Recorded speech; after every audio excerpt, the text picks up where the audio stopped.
الحمدللہ رب العالمین والصلاة والسلام علی سید الانبیاء والمرسلین وعلی آلہ واصحابہ اجمعین الی یوم الدین۔ الحمدللہ آج انشاءاللہ تعالی ہمارے انجینئر زین العابدین بھائی مجھ سے 1 to 1 سوالات کا سلسلہ انشاءاللہ تعالی کریں گے۔ ایک دفعہ کیمرے کی طرف دیکھیں جی۔ ہاں جی، اللہ کا نام لے کے شروع کریں۔ بسم اللہ الرحمن الرحیم، اللہم صلی علی محمد وعلی آل محمد۔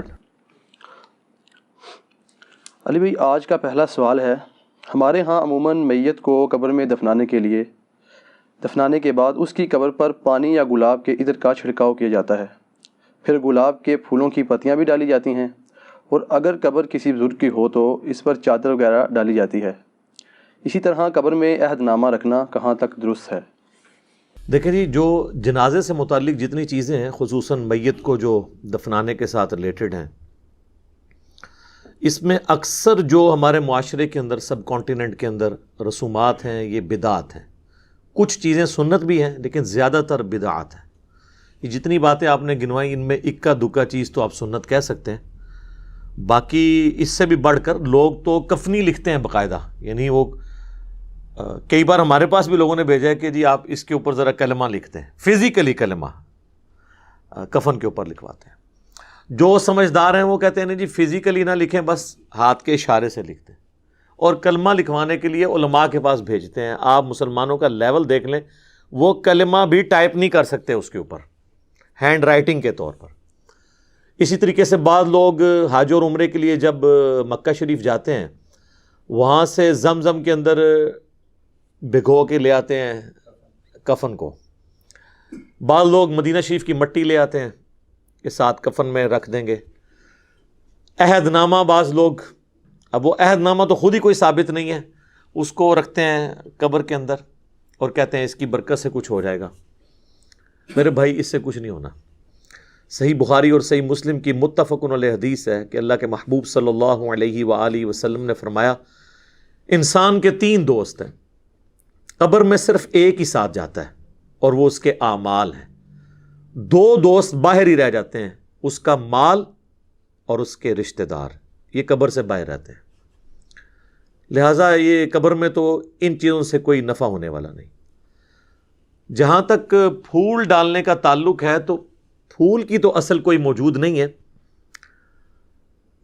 اس کو جس حدیث پر قیاس کیا جاتا ہے نا، وہ بھی بہت دور کا قیاس ہے۔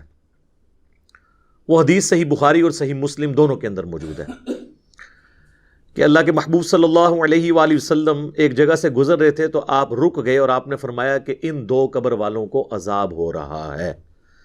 یعنی اللہ تعالیٰ نے اپنے نبی علیہ السلام کو وہ غیبی خبر دے دی، دکھا دیا، اور فرمایا کہ کسی بہت بڑی بظاہر وجہ سے نہیں، ایک شخص جو ہے وہ چغلی کھاتا تھا اور دوسرا پیشاب کے چھینٹوں سے نہیں بچتا تھا۔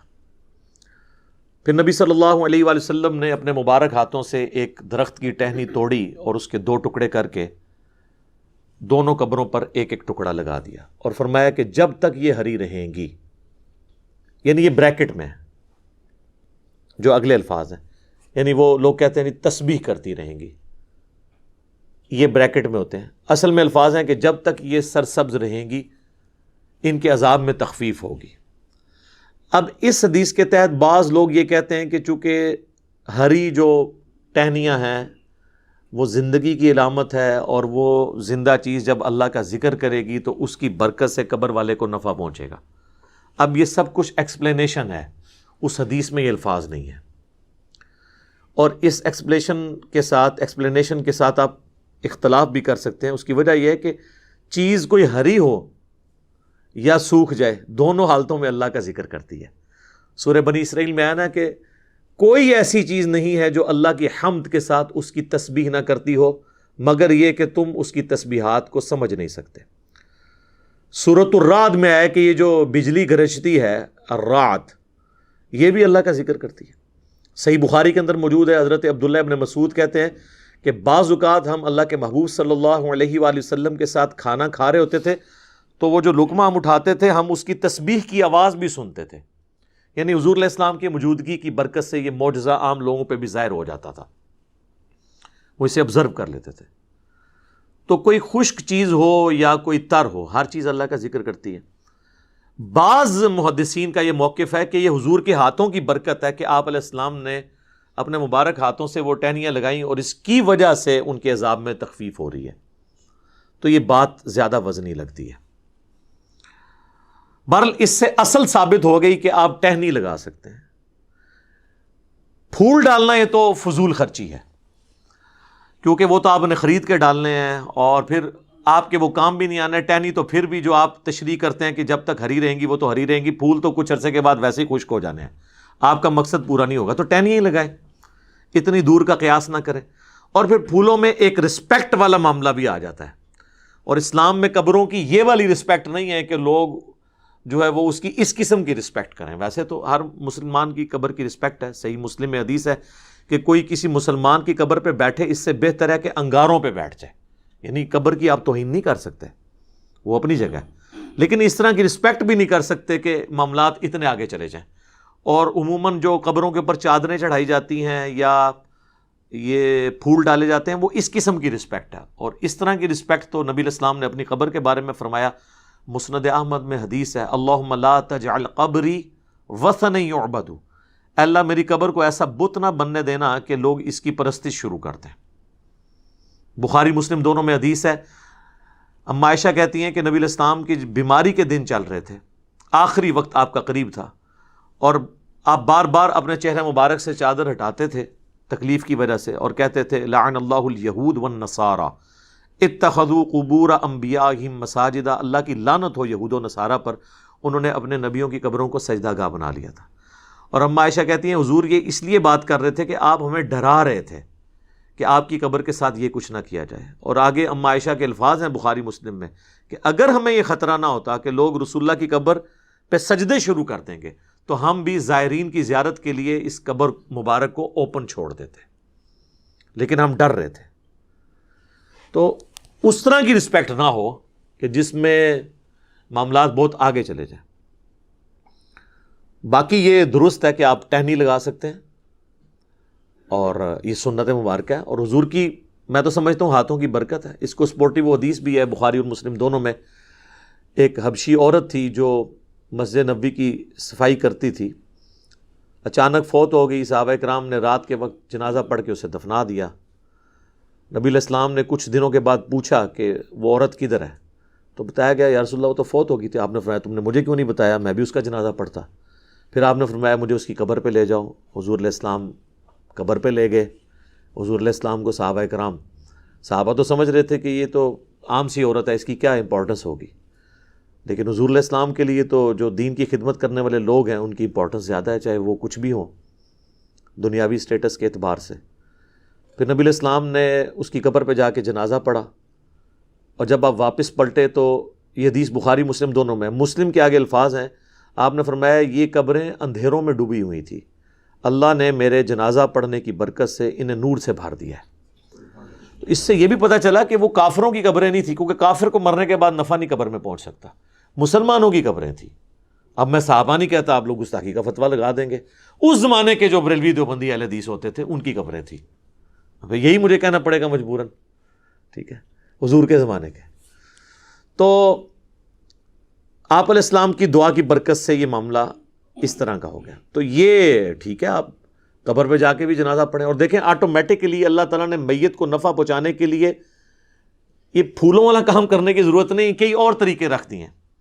صحیح بخاری اور مسلم دونوں میں حدیث موجود ہے کہ ایک مسلمان کے دوسرے مسلمان پہ 5 حق ہیں، 5 حقوق ہیں، ان میں سے ایک یہ ہے کہ جب وہ مر جائے تو اس کا جنازہ پڑھے، تو جنازہ پڑھے گا تو اس کے لیے دعا کرے گا اس میں، تو وہ نفع اسے پہنچے گا، تو پھول ڈال کے ضرور نفع پہنچانا ہے۔ پھر سنن ابی داؤد میں حدیث ہے جب اپنے بھائی کو دفنا چکو تو اس کی قبر پر کھڑے ہو کر دعا کرو، قبر کے اندر جو سوالات ہیں ان کے جوابات میں استقامت کے لیے، یہ بھی اس کے لیے نفع ہے۔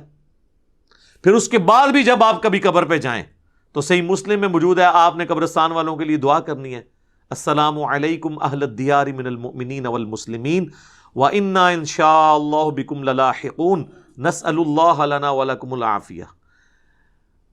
اے جو مسلمان مومنین اور مسلمین یہاں پہ جتنے بھی لوگ دفن ہو، تم پر سلامتی ہو، ہم بھی اللہ نے چاہا تو عنقریب تمہارے پاس آنے والے ہیں مر کے.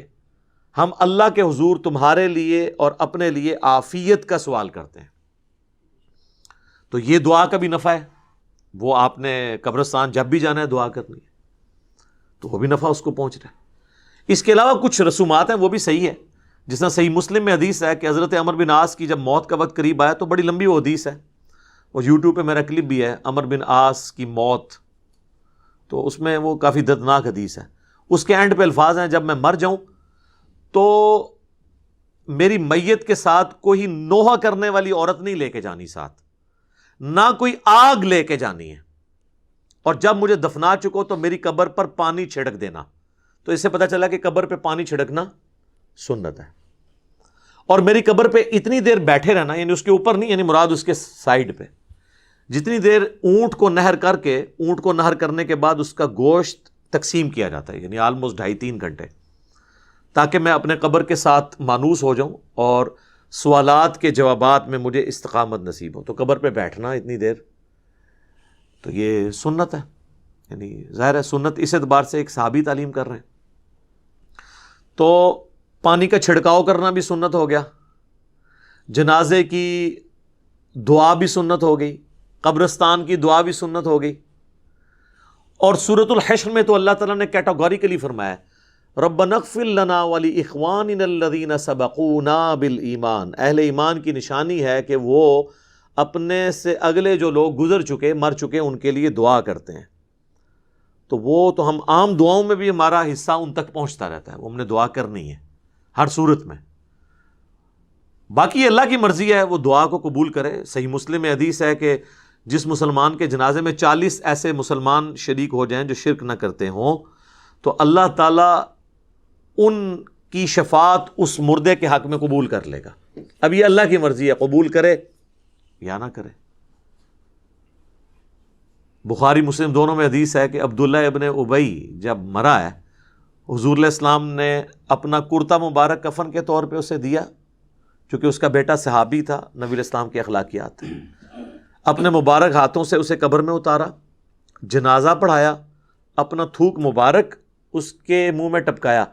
لیکن اینڈ رزلٹ یہ ہوا کہ سورہ توبہ میں آیات نازل ہوئیں کہ آپ 70 دفعہ بھی ان کے لیے مغفرت کی دعا کریں, ہم قبول نہیں کریں گے. اور آئندہ نہ تو آپ نے ان کا جنازہ پڑھنا ہے اور نہ کسی کی اس طرح کے بندے کی قبر پہ آپ نے کھڑے ہونا ہے. تو وہ اللہ کی مرضی, کسی کو نفع پہنچائے یا نہ پہنچائے. اس طرح دھواں زبردستی کے ساتھ نہیں کر سکتے. بخاری مسلم دونوں میں حدیث ہے, نبی علیہ السلام کا ایک غلام تھا مدعم, جو آپ علیہ السلام کے اونٹ کا کجاوا کسا کرتا تھا, سفر و حضر میں آپ کو وضو کرواتا تھا, آپ کے ساتھ ایک اٹیچ تھا. جب مر گیا خیبر کے موقع پر ایک نامعلوم تیر اسے لگا, کوئی دشمنوں کی طرف سے تیر آیا تو لگ گیا, وہ شہید ہو گیا. تو صحابہ نے کہا کہ ہم تو اس کو جنت کی بشارت دیتے ہیں, کتنا خوش نصیب ہے یہ. تو نبی علیہ السلام فرمایا تم اس کی جنت کی بات کر رہے ہو, اور مجھے اللہ نے دکھایا کہ اس نے مال غنیمت سے صرف ایک چادر چوری کی تھی جو آگ کی اس کے اوپر ڈال دی گئی ہے. اب دیکھیں, یعنی اس سے آپ کو پتہ چل گیا صحابہ کرام کو وہ چادر نظر نہیں آئی, تو آپ کے بابوں کو کسی کی آخرت کیسے پتہ چل سکتی ہے؟ کشف القبور اور وہ پتہ نہیں کیا کیا کلیم کرتے ہیں. تو حدیث کے الفاظ ہیں, بعض اصحاب نے اگر کوئی ایک رسی بھی یہ سمجھ کے اٹھائی تھی کہ اس کی تو مال غنیمت میں اتنی ورتھ نہیں ہے, وہ اپنے گھر میں گئے اور واپس لا کے وہ مال غنیمت میں جمع کی کہ کہیں یہ رسی نہ آگ کی بن کے ہمارے اوپر آ جائے. تو اس سے اندازہ کریں کہ نبی علیہ السلام کی صحبت میں رہنے والے اگر کسی شخص سے بھی کوئی معاملہ مس ہینڈل ہوا ہے تو اللہ تعالیٰ نے تو اس کا لحاظ نہیں کیا. آپ لاکھ کہتے رہیں جو کچھ بھی ہیں تیرے محبوب کی امت سے ہیں, جو محبوب کے ساتھ ڈائریکٹ اٹیچ تھے نا, ان کو بھی اپنے کیے ہوئے اعمال کا انجام بھگتنا پڑا ہے. باقی اللہ کی مرضی, کسی کے حق میں دعا قبول کر لے. تو وہ اس قسم کی جو رسومات ہیں وہ دعاؤں کی شکل میں جتنے معاملات ہیں وہ تو ٹھیک ہیں. اس طرح قبر کے اوپر چادر ڈالتے ہیں تو یہ تو کوئی ثابت نہیں ہے. صحیح مسلم میں حدیث ہے کہ نبی علیہ السلام کی قبر میں سرخ رنگ کی چادر بچھائی گئی تھی آپ کے جسم مبارک اور مٹی کے درمیان, تاکہ یعنی وہ مٹی نہ لگے جسم مبارک اور کفن کو. تو وہ یہ جو انہوں نے ایک عقیدہ گھڑا ہوا ہے نا المحنت کے اندر دیوبندیوں نے, بریلوی بھی مانتے ہیں کہ وہ حصہ زمین جو حضور کے ساتھ ٹچ کیے ہوئے ہے، سر کوئی حصہ زمین ٹچ نہیں کیا، وہ بیچ میں سرخ چادر ہے اور اس کے بعد کفن بھی ہے. تو آندہ وہ کہا کریں کہ وہ سرخ چادر اور وہ سفید کفن جو حضور کے ساتھ ٹچ ہوا ہے اس کے بارے میں بھی کچھ چیز بنائیں آپ. ہم تو انجینئرنگ کریں گے، میں اس پہ بھی ایک ڈیٹیل ویڈیو بناؤں گا کچھ عرصہ صبر کرنے کے بعد انشاءاللہ تعالی. جب انہیں دیا ہوا جو ایک اللہ کی طرف سے ایک سمجھ لیں زخم خشک ہونے لگے گا تو پھر دوبارہ سے ہم انشاءاللہ تعالی ان کے بزرگوں کے عقائد کی انجینئرنگ کریں گے قرآن و سنت کی روشنی میں. تو قبر کے اندر آپ چٹائی بچھا سکتے ہیں، یعنی اس کو میت کو مٹی سے بچانے کے لیے بالکل درست ہے. اور قبر کے اوپر پانی چھڑکنا مٹی کے بعد ڈالنے کے بعد یہ بالکل درست ہے. اور میرا خیال نہیں ہے کہ اس میں آپ کو کوئی عطر وغیرہ کی بوتل ضائع کرنے کی ضرورت ہے، اس لیول پہ جانے کی ضرورت نہیں ہے. پھولوں کا جہاں تک معاملہ ہے وہ تو کوئی اس طریقے سے ثابت نہیں ہے. اب وہ جس طریقے سے قیاس کر رہے ہیں تو وہ پھر قیاس ملٹی پلائی ہوتا جائے گا، اور مجھے اس کی کوئی لاجک سمجھ نہیں آتی، کیونکہ اس میں فضول خرچی والا عنصر بھی اور قبر کی ایک ضرورت سے زیادہ تعظیم والا معاملہ بھی آ جاتا ہے جو اس میں فٹ ان نہیں بیٹھتا. خصوصاً ہمارے معاشرے کے اندر تو آپ کو پتہ ہے کہ یعنی 10 چیزیں ہوتی ہیں تو ایک بندہ آ کے صفر لگا کے اسے 100 بناتا ہے، ایک اور آ کے اسے 1000 بناتا ہے، اور ایک نہ ختم ہونے والا ایک سلسلہ شروع ہو جاتا ہے. یہاں ہم یہ رسک نہیں لے سکتے کہ لوگوں کو اپنے اپنے معاملات کرنے کی اجازت دیں. یہاں تو لوگ قبروں پہ اذانیں دے رہے ہیں. یعنی اگر قبر پہ اذان ہوتی تو نماز جنازہ سے پہلے اذان ہو جاتی نا، وہ تو نماز تھی، اس سے پہلے اذان نہیں ہوتی. جب نماز جنازہ سے پہلے اذان نہیں ہے تو قبر کے اوپر اذان کہاں سے؟ پھر میت کے ساتھ جاتے ہوئے وہ لا الہ الا اللہ اونچی آواز میں پڑھتے ہیں. آپ اگر کہہ دیں کہ یہ ثابت کیوں کہتے ہیں، آپ کلمے کو نہیں مانتے. ٹھیک ہے، آپ دیکھیں کہ کس کس قسم کی چیزیں ساتھ جوڑی ہوئی ہیں. بھئی اگر اسی چیز کے طریقے سے چیزوں کو منوانا ہے تو پھر کل کو ہم کہیں گے کہ آپ جنازے کی اذان اور عید کی اذان شروع کریں تو یہ کہیں گے نبی الاسلام نے نہیں دی ہے، ثابت نہیں ہے. تو آپ کہیں پھر ہم ان کو پھر یہ کہیں گے کہ پھر آپ تو اذان کو ہی نہیں مانتے. تو یہ کیا کہیں گے کہ ہم مانتے ہیں لیکن جدھر ہے وہاں مانتے ہیں نا. تو سر ہم بھی وہیں پہ اذان مانتے ہیں جہاں پہ ہے. اور پھر بلکہ وہ انگلی رکھ کے وہ فقہ حنفی کی کتابوں میں دیوبند اور بریلوی دونوں کے بزرگوں نے لکھا ہوا ہے کہ آپ انگلی رکھ کے تلقین کریں. وہ جو ڈاکٹر طاہر القادری صاحب کی ویڈیو بھی آئی تھی کہ پڑھ بیٹا، طاہر بیٹا پڑھ. پھر وہ کہہ رہے ہیں کہ آپ لوگ دور ہو جائیں، بھی فرشتے آنے والے ہیں یہاں پہ. ٹھیک ہے نا جی. تو وہ بس اس طرح سے چیزیں ان لوگوں نے بنا دی ہیں. اب کیا کیا جائے؟ اس طریقے سے کسی کو کوئی نفع نہیں پہنچایا جا سکتا زبردستی دھونس کے ساتھ. میت کے لیے دعا کریں. صحیح مسلم میں حدیث ہے کہ مرے ہوئے شخص کو، میت کو صرف 3 چیزوں کا ثواب پہنچتا ہے. نمبر 1 صدقہ جاریہ، اس نے اپنی زندگی میں کوئی ایسا کام کیا جو بعد میں بھی جاری ہے. کسی نے کوئی مسجد میں پنکھا لگوا دیا، کوئی چٹائی بچھا دی اور وہ بعد میں بھی لوگ اس سے نفع اٹھاتے ہیں. قرآن ترجمے والے رکھوا دیے مسجد کے اندر. دوسرا فرمایا علم کی بات، جیسے امام بخاری نے صحیح بخاری لکھی، امام مسلم نے صحیح مسلم. قیامت تک لوگ اس علم سے نفع حاصل کریں گے تو امام بخاری امام مسلم کا آٹومیٹکلی ثواب مل رہا ہے. اور تیسرا فرمایا نیک اولاد جو اس کے لیے دعا کرتی ہے اس کا بھی ثواب ملے گا. صدقہ اور خیرات کا بھی ثواب ملتا ہے. وہ سنن نسائی میں حدیثیں ہیں. ایک پورا ایک ٹاپک ہے، میں نے اس کے اوپر ایک ڈیٹیل لیکچر ریکارڈ کروا دیا ہے، ایصال ثواب کے 10 طریقے، جس میں میں نے بتایا کہ اس طریقے سے آپ میت کو نفع پہنچا سکتے ہیں. اس میں میرے بھائی یہ پھولوں والا معاملہ کہیں پہ نہیں آتا. اس کے ساتھ جتنی جڑی ہوئی چیزیں وہ جان بوجھ کے میں ڈسکس کر دیتا ہوں تاکہ معاشرے کے اندر جو بدعات ہے نا وہ کلیریفائی ہو جائے. ادروائز تو جس کا جو دل کرتا ہے نا وہ اس کے ساتھ. ابھی تو بلکہ ایک اگلی بدعت بھی شروع ہو چکی ہے. آپ تو میت گھر میں رکھی ہوتی ہے نا، وہاں پہ بھی لوگ اس کے گرد دائرہ بنا کے تو کلمہ پڑھنا شروع کر دیتے ہیں. اور بعض اوقات اس شخص کی میت کے اوپر کلمہ اور قرآن پڑھ رہے ہوتے ہیں جس نے پوری زندگی قرآن کھول کے خود نہیں دیکھا ہوتا. تو اللہ تعالیٰ کو آپ کے اس قرآن پڑھنے سے کیا انٹرسٹ ہوگا جس شخص نے اپنی زندگی میں قرآن کو سیریس نہیں لیا.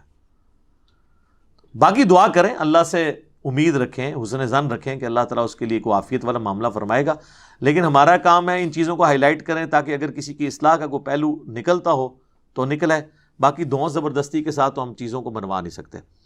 تو میں نے یہ ایک اوور آل ایک چیزیں کلیئر کر دی. تو اس کا اینڈ رزلٹ کنکلوژن یہ ہے کہ پھول ڈالنا ثابت نہیں ہے، ٹہنی لگانا ثابت ہے، پانی کا چھڑکاؤ کرنا ثابت ہے قبر کے اوپر، اور قبر پہ کھڑے ہو کے دعا کرنا ثابت ہے. قبرستان جاتے ہوئے دعا کرنا ثابت ہے. تو یہ وہ ساری چیزیں ہیں جو میت کو نفع پہنچانے کے لیے، کیونکہ اینڈ رزلٹ لوگ یہ سمجھتے ہیں کہ ہم نے اس پھول کے ذریعے اس کو نفع پہنچانا ہے، تو وہ پھر جس طریقے سے نفع بتایا گیا اسی طریقے سے آپ نے پہنچانا ہوگا. ٹھیک ہو گیا جی؟ جزاکم اللہ خیر.